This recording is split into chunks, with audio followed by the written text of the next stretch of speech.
আমি লজ্জিত, বিরক্ত।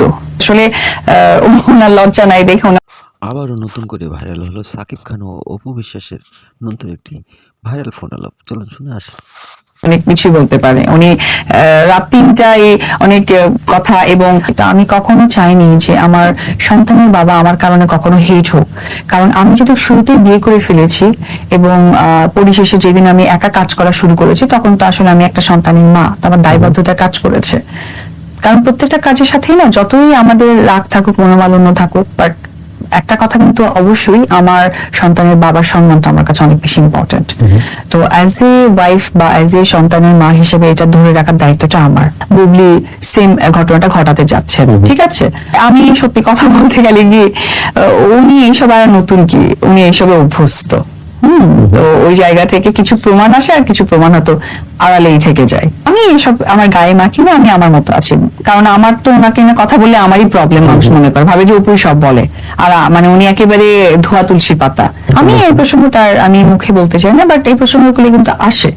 কারণ তোমার বিয়ে তো সে কয়েকদিন আগে গণমাধ্যমে একটা প্রশ্ন তুলেছেন, বোকার রাজি উনি আসলে ওনার অস্তিত্ব সংকটে ভুগছেন। আমার কাছে মনে হয় তোমার বিয়েটা তো ঠিক না বা ঠিকভাবে হয়। হ্যাঁ, উনি আসলে আমার মনে হয় যে ওনার ডাক্তার দেখানো উচিত, ওনার সুস্থ ট্রিটমেন্ট দরকার। কারণ উনি মানুষ অস্তিত্ব সংকটে ভুগলে অনেক কিছুই হতে পারে। আমার মনে হয় ওনার একটা ডাক্তার দেখানো দরকার।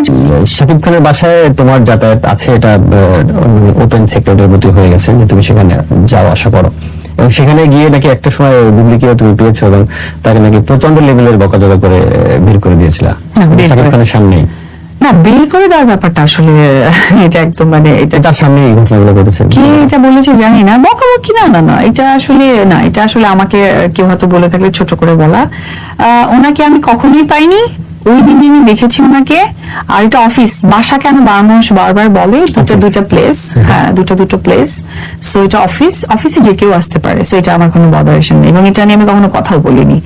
আমার কথা হচ্ছে ইম্পর্টেন্ট, ডেফিনেটলি হয়তো বাসা হতে পারে, বাট অফিস নিয়ে আমার কোনো মাথায় হেডেক নেই। অফিসে যে কেউ আসতে পারে, সো তুমি আসতে পারো, আরো XYZ সবাই আসতে পারে। শাকিব খানের প্লেসে শাকিব খান কাকে অ্যাক্সেস দিবে, কাকে দেবে না, এটা একান্তই তার। কিন্তু তোমার তো নিয়মিত বাসায় যাতায়াত আছে, সেই বিষয়টা তো আমি ক্যামেরায় ক্লিয়ার করতে আসি, কারণ আমার তো ওই ব্যক্তি জীবন, আমি বললাম না যে এখন ব্যক্তি জীবনটা ব্যক্তিত্বের মতো রাখতে চাই, ব্যক্তি জীবনটা ব্যক্তিত্বের সাথে রাখতে চাই। দেখো, রাগ তো মানুষের হয়, কিন্তু কিছু কিছু জিনিস থাকে না যে মুখে আনতে চায় না, ভালো লাগে না। তো যেহেতু মুখে আনতে চাই না, সত্যি রাগ হয়।